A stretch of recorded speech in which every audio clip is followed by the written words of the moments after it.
Welcome, folks, to The Uncommon Good with Bo Bonner and Dr. Bud Marr. Every week, diving deep into the truth of Catholic social teaching and restoring all things in Christ. The Uncommon Good, live from Iowa Catholic Radio's Mercy Live Up Studios. The Uncommon Good is on the air. I'm Bo Bonner. This is 2019, Bud. New Year, Bud. New and improved Bud Marr on the radio show. This is The Uncommon Good. Bud out in Pittsburgh, where it's even an hour already into 2019 that we've not experienced here in Des Moines. I am here in Des Moines, coming to you live from the Iowa Catholic Radio Mercy Live Up Studios. Like I said, Des Moines, Iowa, where I'm the director of the Zeta Institute for Foundation, Ethics, and Leadership, and the director of Mission and Ministry at Mercy College of Health Sciences. Bud, what are you doing out there in the land of no playoffs? Bo, I'm the director of the National Institute for Newman Studies in Pittsburgh, and I can assure you the future is amazing. Don't believe the science fiction films. Once you get to the next hour, you're going to be blown away. Right. Like when we catch up and it's 11 here, like it's 11 over there, boy howdy, whiz-bang science noises. It's going to be great. Bud, how was your break? Oh, it's great. I apologize. As the listeners can probably tell, I've got a little something that's sitting in my lungs, but I'm going to persevere because I wanted to be back on the air today. That's right. Well, we and the Bonner family had a good break as well, made our annual treks into Oklahoma and Kansas. Everybody's doing well. Bud, I almost think we need weekly reports on Antonio Brown at this point. How's all your Pittsburgh friends doing out there? I understand. He didn't even finish the sentence. I understand the attention, but I can tell you if you're hearing rumblings from like national media here in Pittsburgh, it's like a minute-by-minute soap opera. Just, like Antonio Brown's not returning the coach's phone calls, and should we get rid of him? So it's a bit of overkill for me. I'm trying to distract myself with Chicago heartbreaks and Alabama beatdowns. It's pretty great. If you need to keep track of all the things Antonio Brown is doing to cause minute-by-minute distress for Pittsburgh, or you need to write a letter of condolence to a Chicago or a Alabama fan, you can always use ink from Cartridge World, who underwrites our show. Cartridge World, 801 73rd Street in Windsor Heights. There is a lot of schadenfreude and sadness going around at this time of year, not only because of sports, maybe because someone gave you a bad gift. If you need to write letters to complain, for instance, to Amazon, who said, if you have Prime, it will come in 2 days, and you still haven't got it, Bud, Cartridge World is the place to get your ink to write complaints.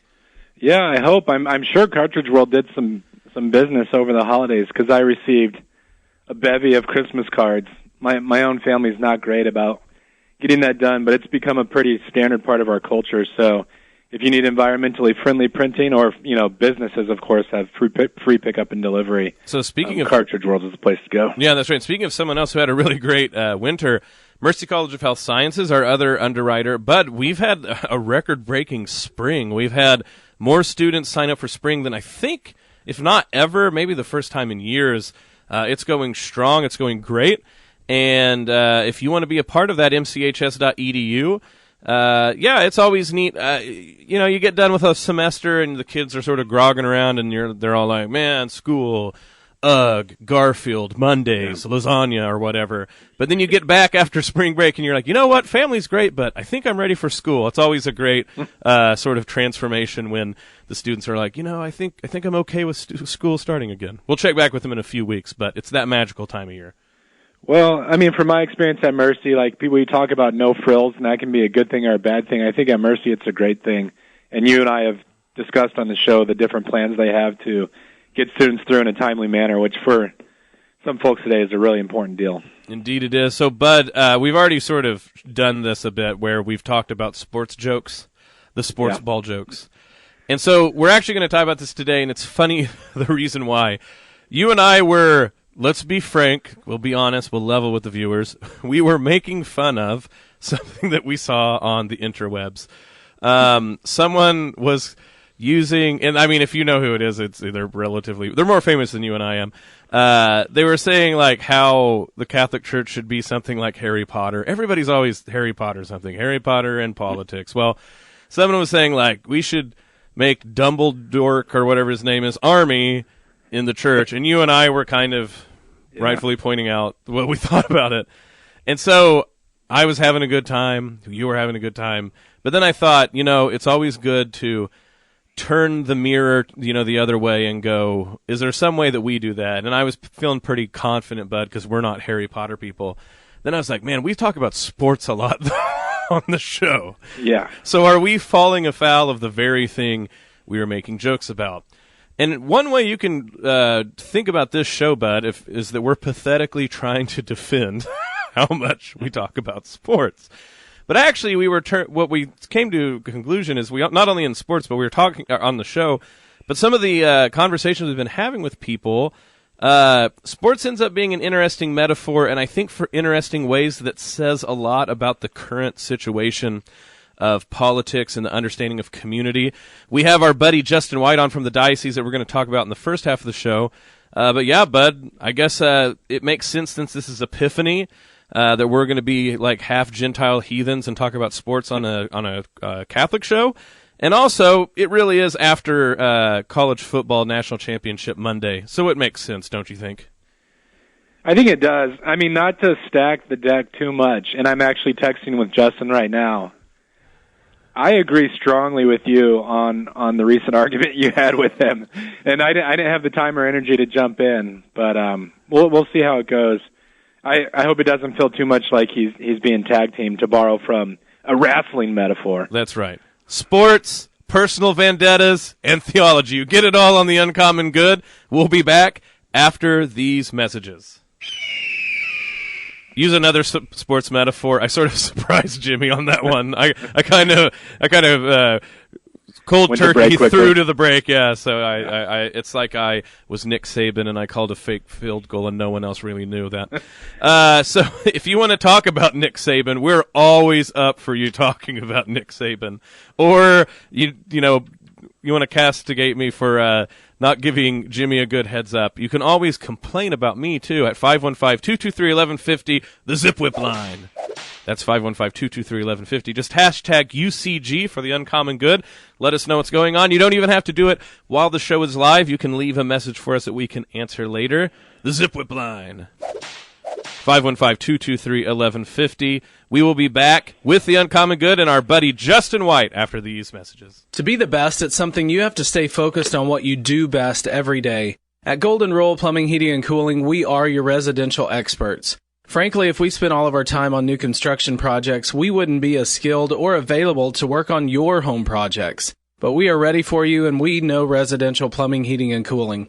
I'm Bobby from Golden Rule, where we deliver respect, understanding, loyalty, expertise, and service every time you call. We have a standard and we prove it. Online at goldenrulephc.com. Thank you, Farm Bureau agent Cindy Schulte, for underwriting Catholic Women Now. As an authorized independent agent, Cindy's team can provide health insurance options from Wellmark Blue Cross Blue Shield of Iowa. Cindy Schulte at 1315 50th Street in West Des Moines, or on the web at cindyschulte.com. 515-226-2111. Cindy and her team know health insurance. Wellmark Blue Cross Blue Shield of Iowa is an independent licensee of the Blue Cross Blue Shield Association. Products available at Farm Bureau Financial Services. Support for The Uncommon Good is provided by Cartridge World. Cartridge World is an industry leader delivering high-performance printing products that help you save time, money, and print great. Perfect for businesses, home offices, college students, or busy moms trying to find affordable printing supplies including ink, toner, paper, or printers. For business customers, pickup and delivery are available. Products are guaranteed or full replacement. Cartridge World, your low-cost, environmentally friendly printing experts. 801 73rd Street in Windsor Heights, 515-564-7400, and online at cartridgeworld.com. Builder Ken Construction. Not going along with the crowd will help you stand out in the crowd. Builder Ken Construction proudly supports Iowa Catholic Radio. Builder Ken Construction is a commercial general contractor providing pre-construction, estimating, and scheduling services through completion of construction. We can build projects ranging from tenant improvements and historical renovations to high-rise buildings. We build confidence. Learn more about the nearly 40 projects in the Des Moines metro area completed by Builder Ken Construction by visiting www.bdconstruct.com. Back with the Uncommon Good. Bo Bonner and Dr. Bud Marr. It's good to be back from break. Thanks all you listeners for coming back from break with us and listening. So today on the show, we do have in studio Justin White, Director of Youth and Young Adult Outreach or Evangelization or Ministry. All three. All three. There you go. Ministry, though. Yeah. Justin, if you are on the social media and you follow the diocese, Justin's a big presence there because that's where the kiddos are, right? That's where meet them where they're at, kids, right? Yeah. So, Bud, we kind of talked about this at the top of the show. We talked about this. That what we wanted to talk about today was the fact that we wanted to call this episode "The Elephant in the Room," which is that we always talk about sports and we bring up sports metaphors a lot. This was brought about for two reasons, both because of the interwebs, Justin, and social media we're just talking about. One is we saw someone comparing, saying like, oh, this aspect of Catholicism is like Harry Potter. Bud and I were making fun of Harry Potter, but then we decided to, physician heal thyself and say, well, they say Harry Potter a lot, we talk about sports a lot. Are we wrong to do the same thing? And it made us really think not only that there's a lot of reasons, I think, why we have to resort to metaphors. There's better or worse ones. For instance, Harry Potter, bad, sports, awesome. No, agreed. I'm with you on that one. When I do think there's actually better or worse metaphors. But also that there's something about why sports comes up when people are talking about things like politics and community, and we'll get to that. But we're going to start the show with the conversation on the internet that really got me thinking about this. Bud, like you were saying, before I even start, the main interlocutors in this Twitter discussion were me and Justin. What were your feelings when you saw this erupt on Twitter the other night? No, I've heard this come up before, and you've seen this with the recent rule change in the NFL where extra points have been pushed back.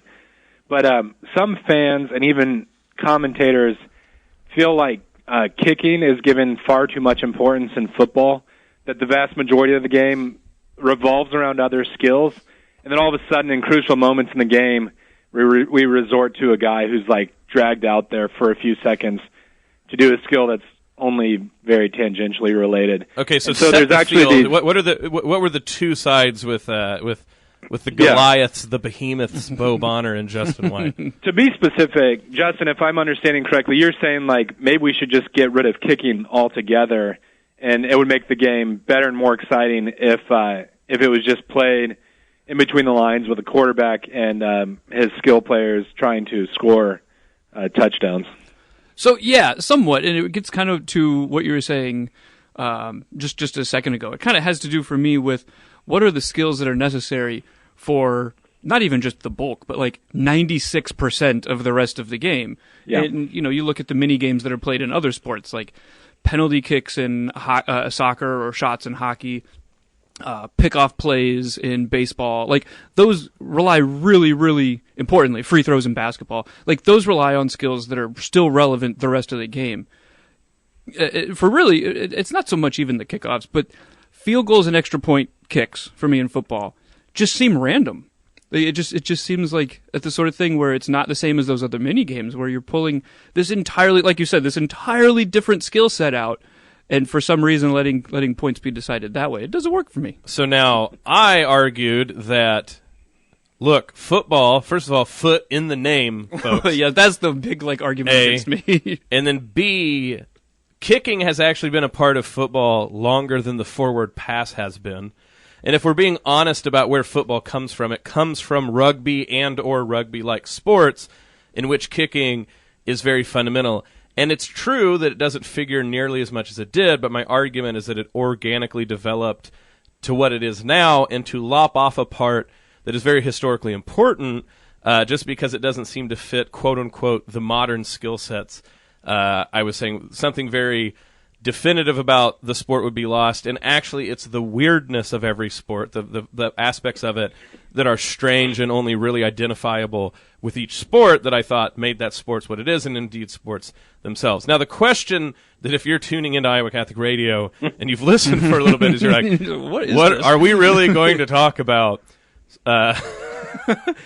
speculative ideas about football? Well, here's the deal, and Bud, then you jump in, and then we'll all jump in. Yeah.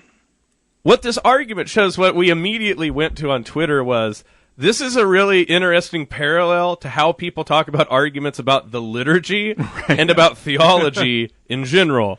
So this is, of course, a conversation that people who are only as big of dorks with as much student loans as we have totally admit. But it starts to be interesting. What makes something new? What makes something completely different? What makes something worthy of being left, quote-unquote, in the past? And what does it mean for something to develop? Bud is a John Henry Newman scholar, so he talks about development of doctrine a lot. I think all of us in the room have had different, Justin, you deal with young adults, so this idea that the faith in 2019 is not exactly carbon copy what it is in 33 AD, that starts to be interesting. I've done a lot of work with philosophy, and people ask, why does this form of the liturgy matter, why not others? Sports, weirdly enough, provide a really interesting metaphor.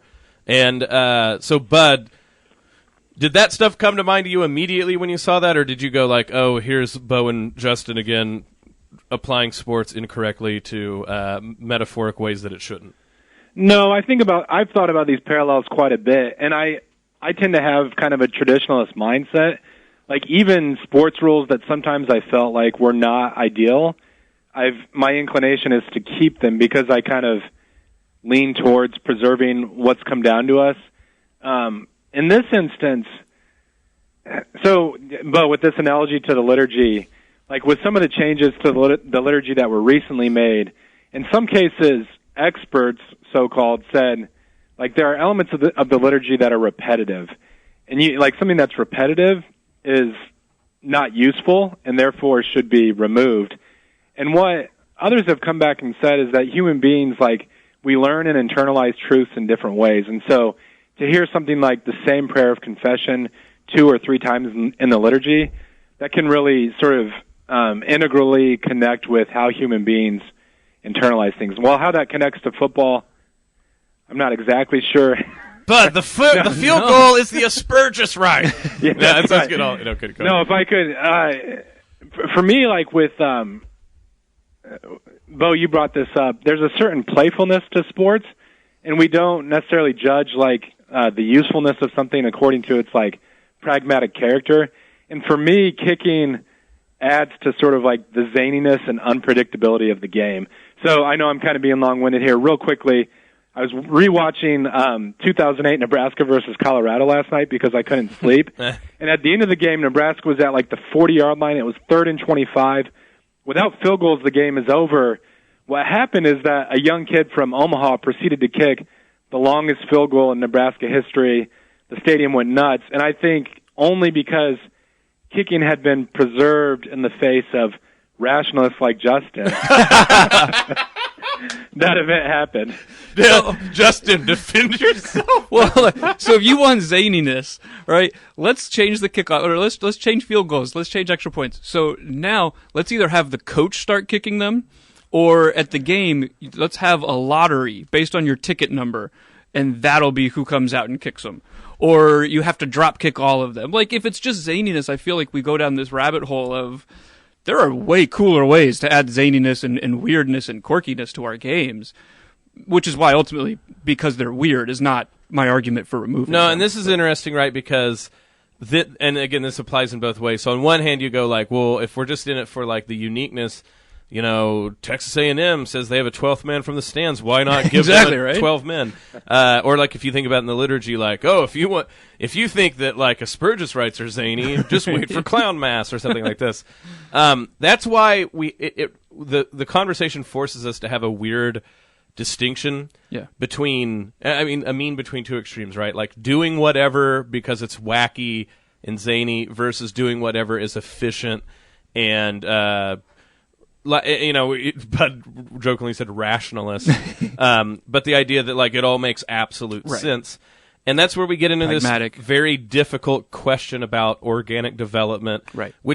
So this is what I'd turn to you, Justin. Actually, so aside from the fact that we had an argument and 2-1, you lose. No, I'm kidding. That's how it goes. When you're talking about speaking to, young adults, for instance, right? development of doctrine is a very hard thing to tease out. Yeah. In 3 hours and 1 hour and 30 minutes and 1 minute.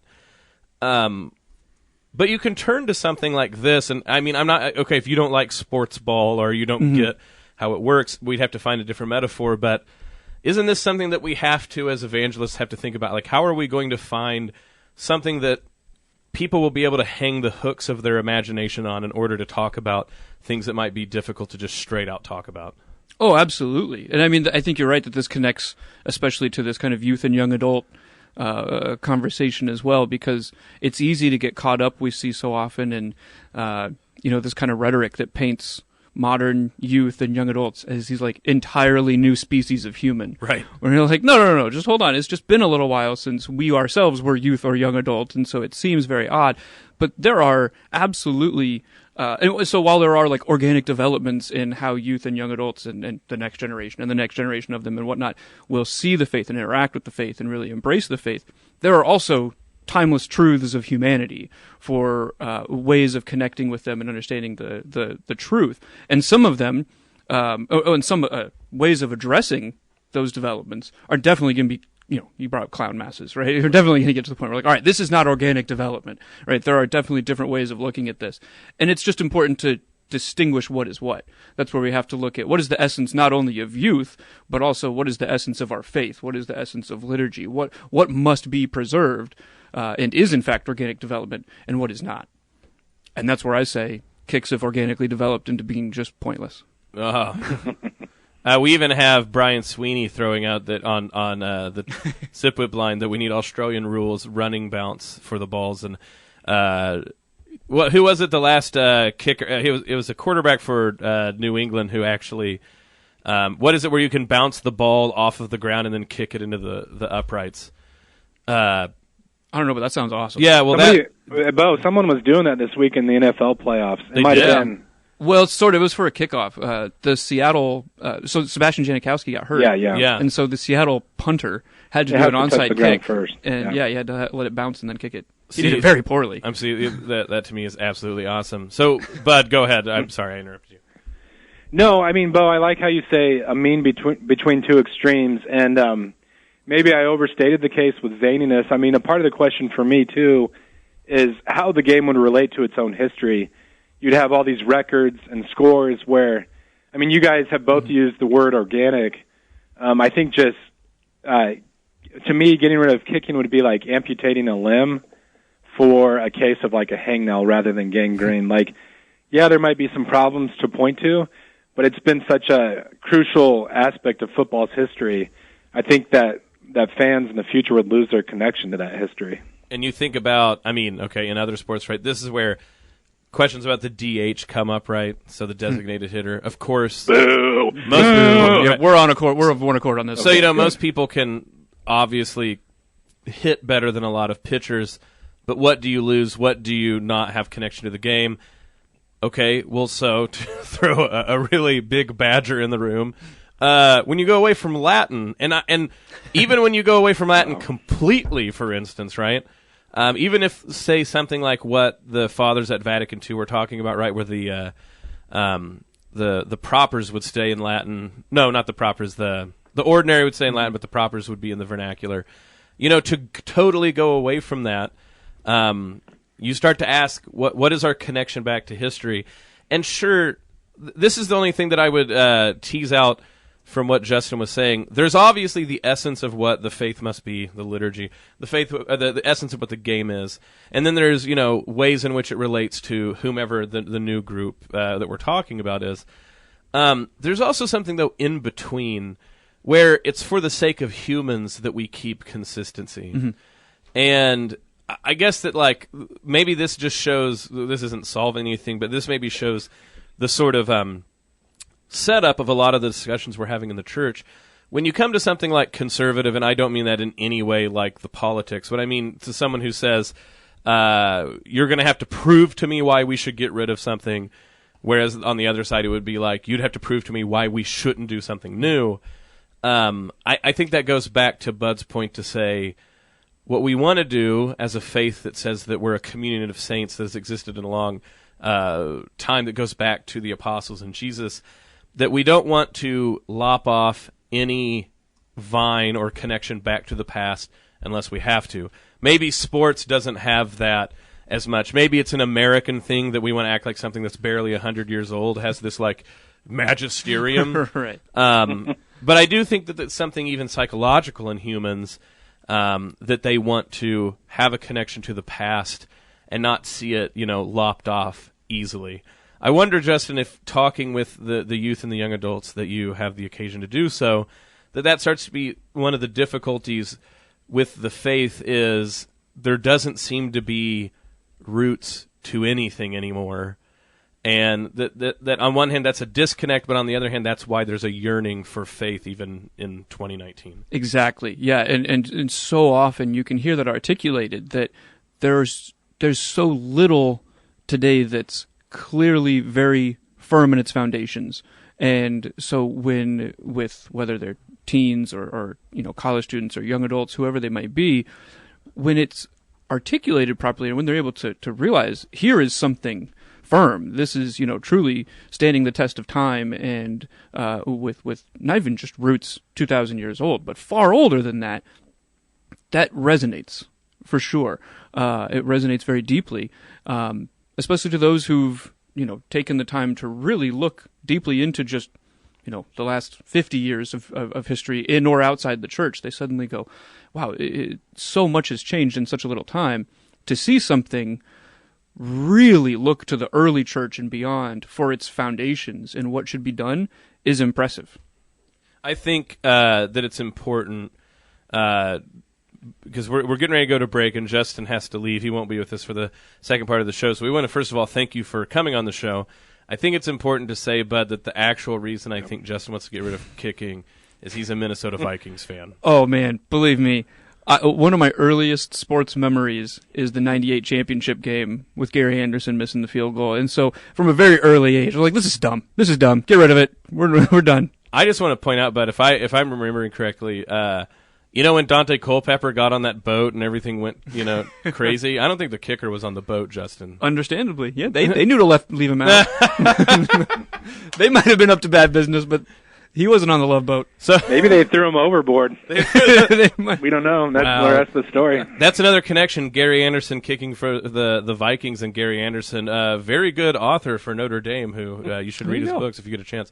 So, Justin, before we let you go, what are some things going on with your office, and where can people go keep in touch with what you guys are doing for the diocese? Right, yeah, thanks. So if you hop on the diocesan website, if you go over, I think the tab is Ministries and Faith Formation, you scroll down, there's both youth and young adult pages, and there's loads going on all over the place. The biggest things I would definitely bring attention to for young adults would be Theology on Tap.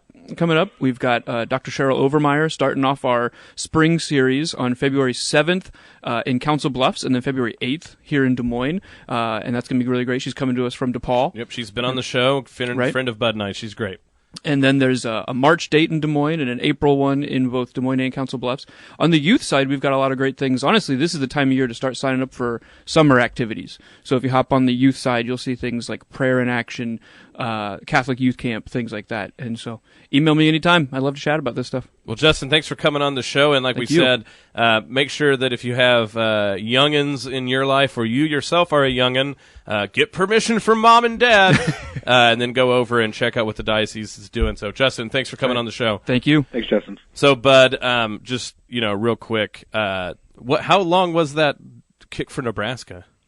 It was 57 yards, and I was at the game, and I was arguing with my dad that Nebraska should go for it. I thought 4th and 25 was better percentage than a 57-yard field goal, but I was wrong. Yeah. Well, I was going to say to me, the undeniable proof of how awesome kicking is the Iron Bowl when Alabama, again losing, kicks a field goal. The dude from Auburn gets it right at the goal line and runs it back to win. That one of the best moments in sports history. Yeah, well, and it's as we saw with the Chicago Bears game, it's especially rife occasion for scapegoating. Yeah, which is sort of a fun part of sports as long as it doesn't go overboard. Well, speaking of great moments in sports history, when we get back from this break, great moments in church history. Bud, you ready for that? Yep, fired up. All right, so after these breaks, we'll be back with great moments in church history. Stick around. This is The Uncommon Good, Bo Bonner and Dr. Bud Marr. Mercy is proud to support Iowa Catholic Radio and its programs. From the cardiovascular experts at Iowa Heart Center to the pediatric services of Mercy Children's Hospital and Clinics, Mercy provides complete care for Central Iowa's adults and children. And with more than 50 primary care and specialty clinics in the Des Moines area, you'll find a convenient Mercy location near you. Online at mercydesmoines.org. Mercy. Live up. Support for Dowling Catholic Sports is provided by Two Rivers Glass and Door, providing commercial glass and aluminum storefronts. 515-222-4860. Joe at tworiversglass.com.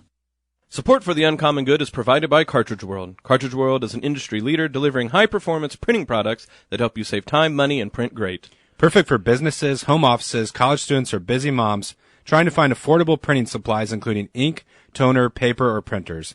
For business customers, pickup and delivery are available.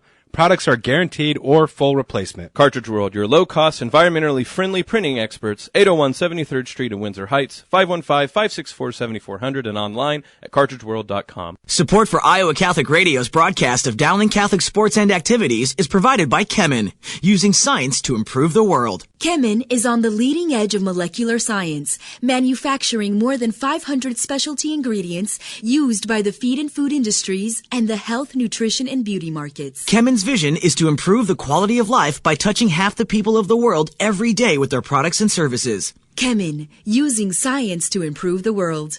Online at kemin.com. Thank you, Big Red Q Quick Print, for underwriting the sports report. Family owned and operated since 1980, Big Red Q Quick Print is a full-service print shop, ready to help you with all your printing needs with speed and accuracy.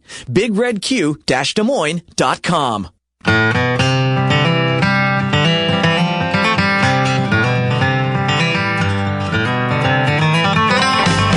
Back with The Uncommon Good, Bo Bonner and Dr. Bud Marr. Bud, it's time again for another great moment in church history.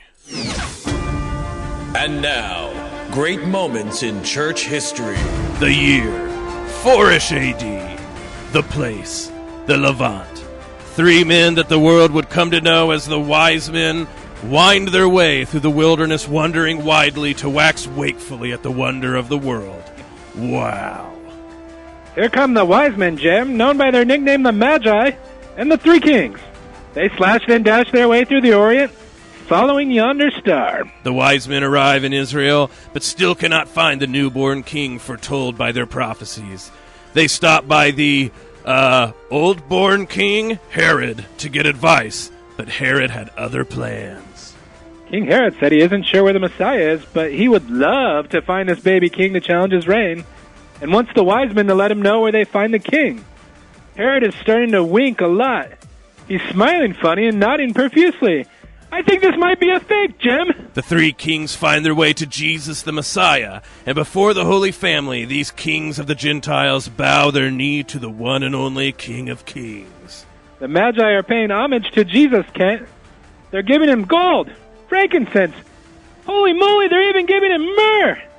And now they're leaving by another way so Herod can't find Jesus. It's a total upset by the underdogs. And with this, folks, the first feast of the Epiphany was celebrated. The Gentiles were included in the kingdom of the Messiah. And Christmas gets to be 12 days, not 2. You should have only just put your tree away if you didn't have it still up. This has been another great moment in church history. Riveting stuff, Bud. When I hear about moments in church history, my hair stands on end, even though I might be the one making one of those voices. Well, was that an indirect pot shot at King Saban for a poorly timed fake? Yes. Yeah, I was going to make sure to bring up something about field goal fakes. It had to happen. Nicely done. All right. So, it was wonderful to have Justin on, and I don't think we did too mean of a job telling him that we thought he was wrong. But to really get into this about, okay, so elephant in the room, we talk about sports way too much. Are we just like people who do Harry Potter or Star Wars or whatever else when they talk about the faith? Well, one thing that makes me think about this, and we'll get into both, one is the necessity of talking through metaphors. It's always important, especially for theology geeks to know, right? We can talk about God directly insofar as he's revealed himself. So what he says about himself, what he's revealed through the prophets, through the scriptures, We have direct things to say.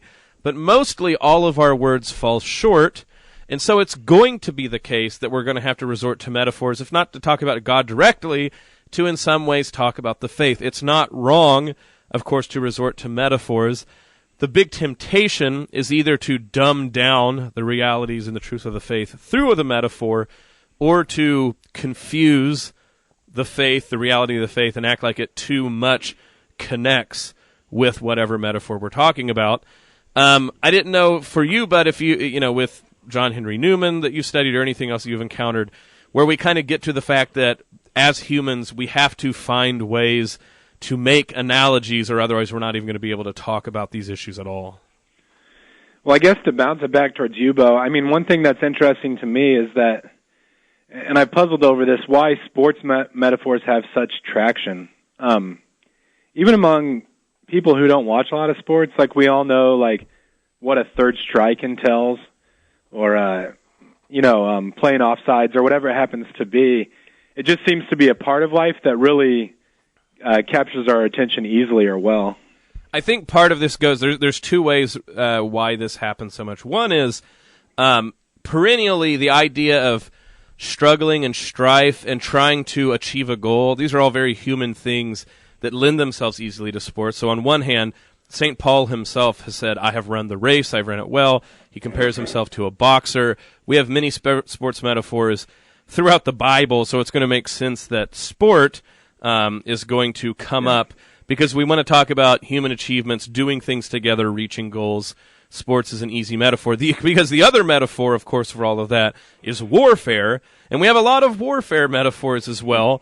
But part of it is, many of us have not fought as much as different people throughout the past would have not served in armed forces or anything like this.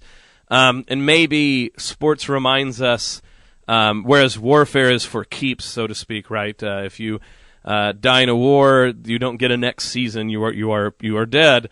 With sports, there also kind of creeps in this, we take things very seriously that are serious, but also there's an element of play, right? That like still we must depend on the one who makes the rules, makes the sports possible.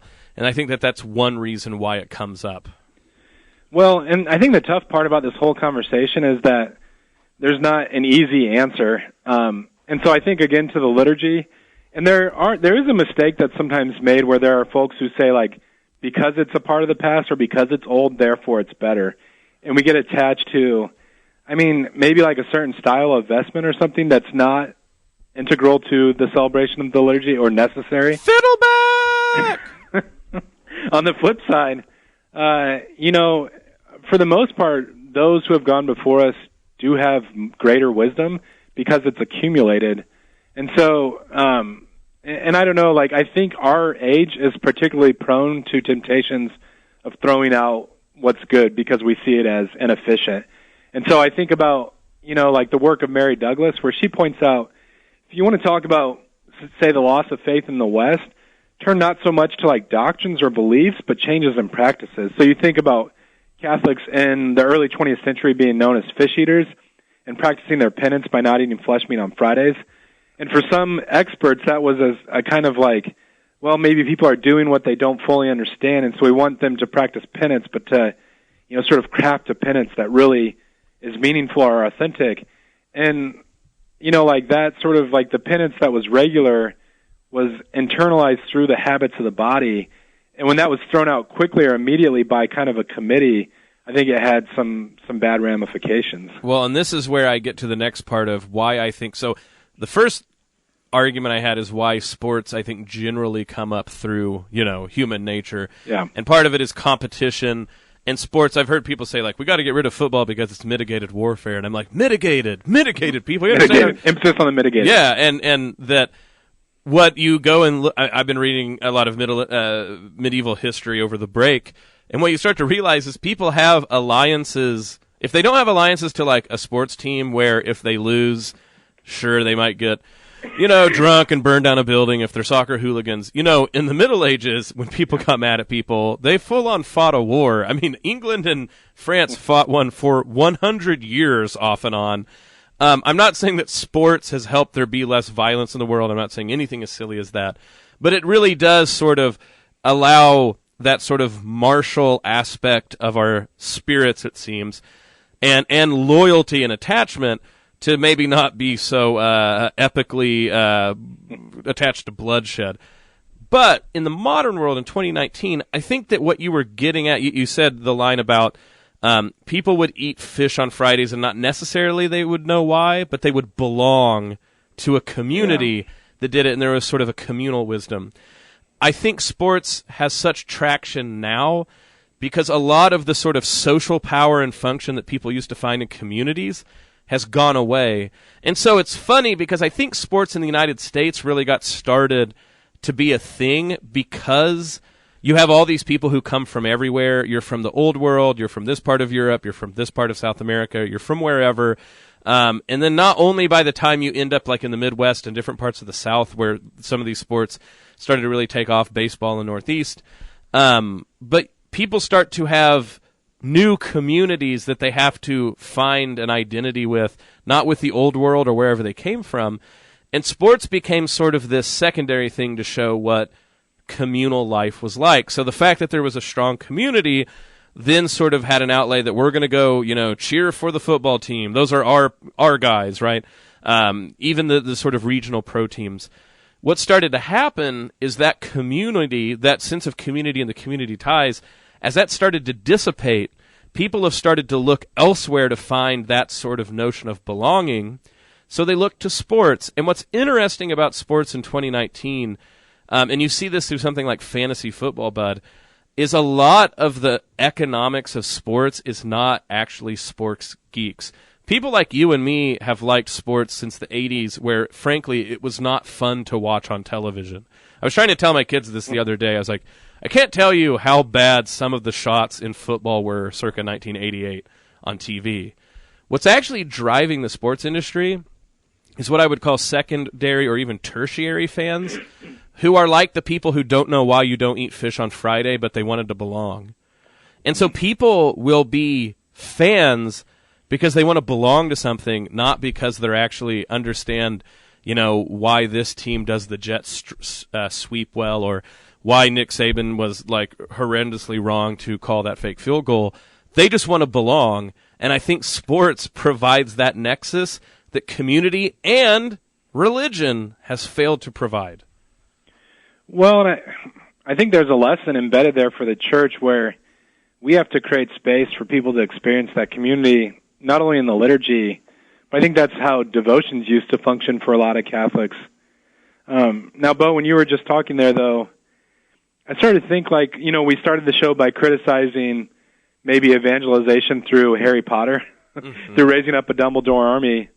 Isn't what someone doing that, aren't they just trying to sort of bond people together through an activity or an idea that's sort of common currency for a lot of Americans? No, I think that's exactly right. And so, the argument starts to be not that, some are great. And there's a way in which what you can accuse us of is, you guys think sports is cool and you've made Harry Potter, something for dorks and you guys are just being hypocrites. I think that certainly that happens. I'll even accuse myself somewhat of that. I do think what you start to say is there's two things going on. On one hand, to try to make the church better at this and also reach people, what we don't need to do is make church look like sports. That would be silly. And I think that that's my real worry about evangelization that looks like that. When you say, if only the church looked like sports, Harry Potter, Star Wars, etc., that is, to me, throwing pearls before swine. And I say that to people who do that with, try to make the church look more like sports. They won't say it that way, but a lot of these sort of extra cool masculine church stuff, right? And Lord knows there are loads of those. I bought a rosary that supposedly they used to, give to soldiers in World War I because I'm just rough on rosaries. I've broken a lot of them. I'm like, I just want one that won't, cause any issues. But the emails I get are all like, do you want to be a manly Catholic? Here's a rosary sword or whatever. And I'm like, guys, settle down, right? And I think that a lot of people are doing that where they're like, let's make the church look more like blank, which is more popular. But it's actually the reverse. We need to say, what is it about those social phenomenon that the church has let go of, and that's why people go there. So we make sports metaphors not because we wish the church was more like sports, but because we think the church has ceded to sports or Harry Potter or Star Wars aspects of the communal life that the church has had and needs to recover. Well, and to circle back to our question about, like, how do you not close yourself off to changes that should be made or can be made, but to do it well, it seems like a good rule of thumb to me, Bo, in both instances, in sports and in church practices, is it shouldn't really be done by a committee, you know? Right. Like, a lot of the rule changes in football, for instance, have come out of, like, plays that occurred.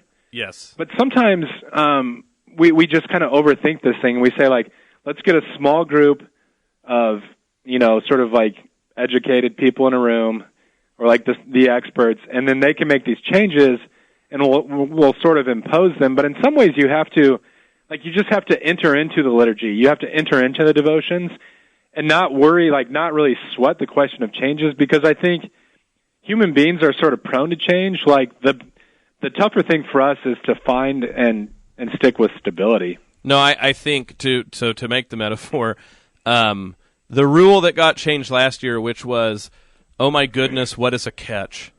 Had to happen because there were like 3 egregious plays in the last 2 years that literally had playoff implications that happen, where people said, oh, this is ridiculous, we have to shore up this rule. Good rule change. Now, why was that a problem, Bud? Because a few years before that, a bunch of people were like, you know, typing on their computers, reading, you know, Moneyball, and going like, bleep blorp, let's decide what a rule is, what a catch is, right? And you're like, no, like, you only change rules or answer these things as the problems come up. And what you find in the church is the councils, for instance, that had the most sticking power are ones where they waited for, and actually, if you read the history, you would be surprised how long they waited with a lot of difficulty before they said, we have to rule on something. And the councils that, you know, tried to sort of imagine problems that weren't there, those, I think, probably caused some of the most instability that you see in the church. So I think that that's a good way to think about these things. But notice that this isn't saying, like, man, if only the church was more like sports. It's like, okay, people have seen this in sports. They remember it's in living memory. Yeah. Well, that's what the past was like. Not that the church should be more like sports, but, hey, this is this thing that maybe you're more conversant in, so you can enter deeper into the church. And I think that that's what we have to make sure to do. Don't make the church more like blank cultural phenomenon. But if you want to use a cultural phenomenon to maybe get people to enter deeper into the aspect of the church, that seems to me to be the golden mean. Well, and to hearken to a point that I know you and I are both, like, in really firm agreement on, like, whenever you think about changes or, you know, think about, like, moving into the future, well, it has to be part of the DNA of what's come before you. Right. So when we think about the question of baseball, there's been this whole conversation recently about, like, how do we speed up the game to attract more kids, like more young viewers. And so, like, again, committees from the outside have said, like, what kind of things can we add that make things go more quickly?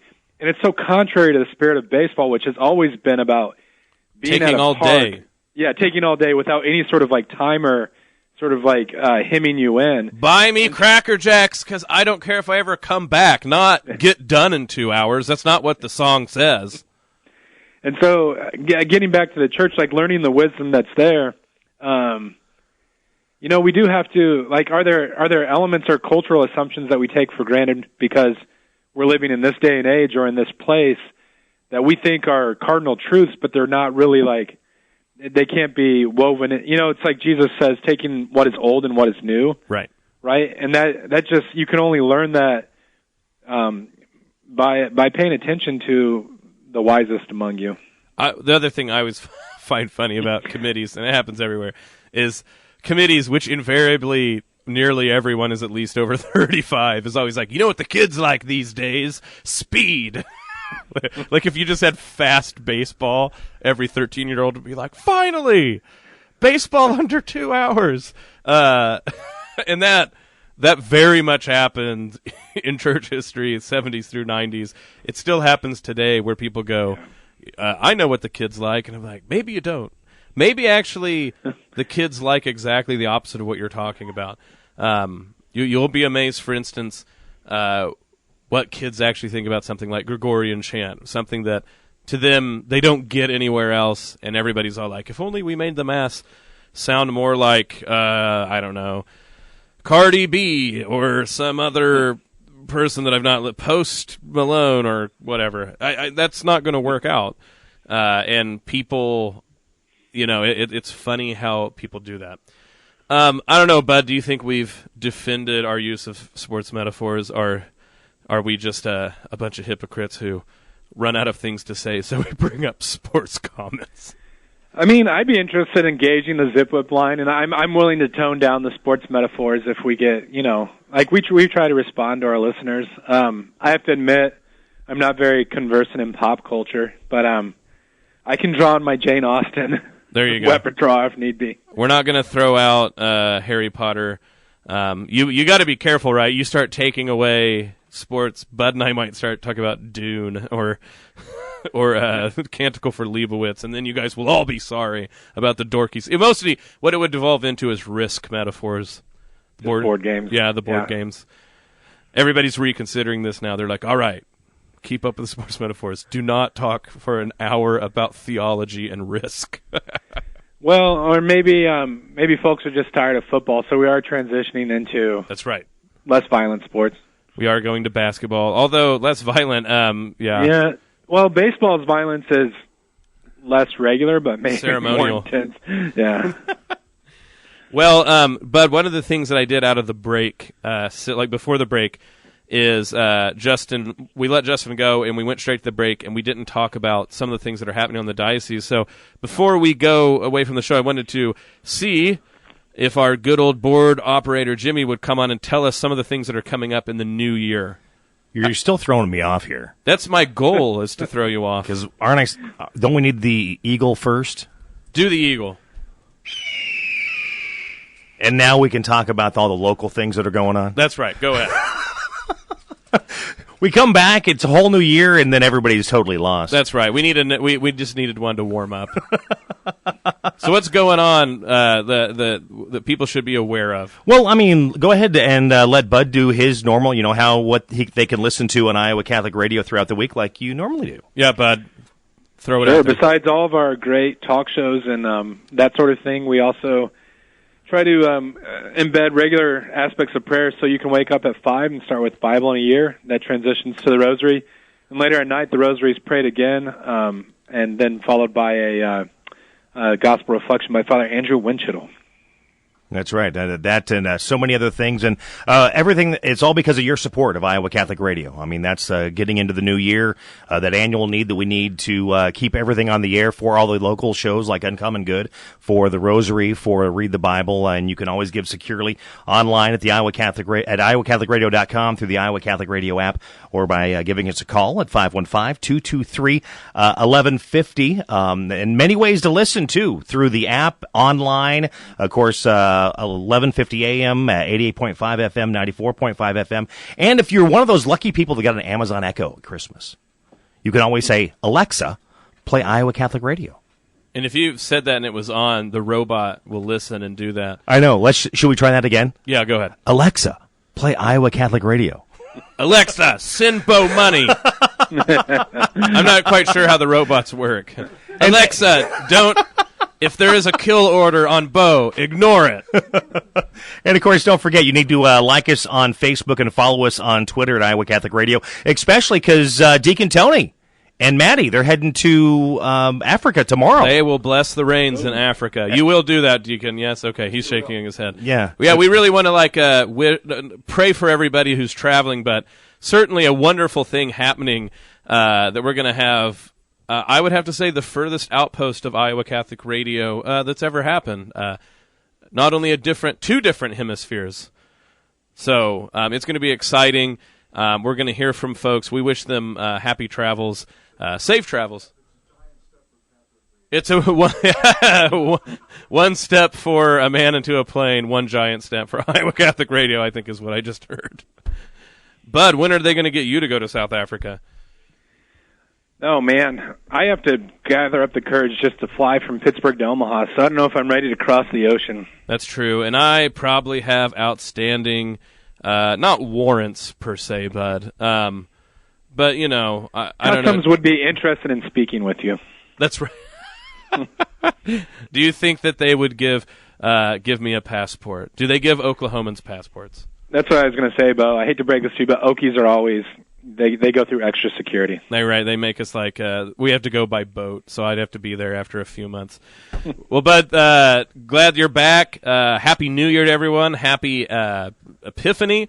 This is the Uncommon Good. May Jesus Christ, the Prince of Peace, reign in our hearts, in our families, in our city, our state, our nation, the entire world, the entire galaxy.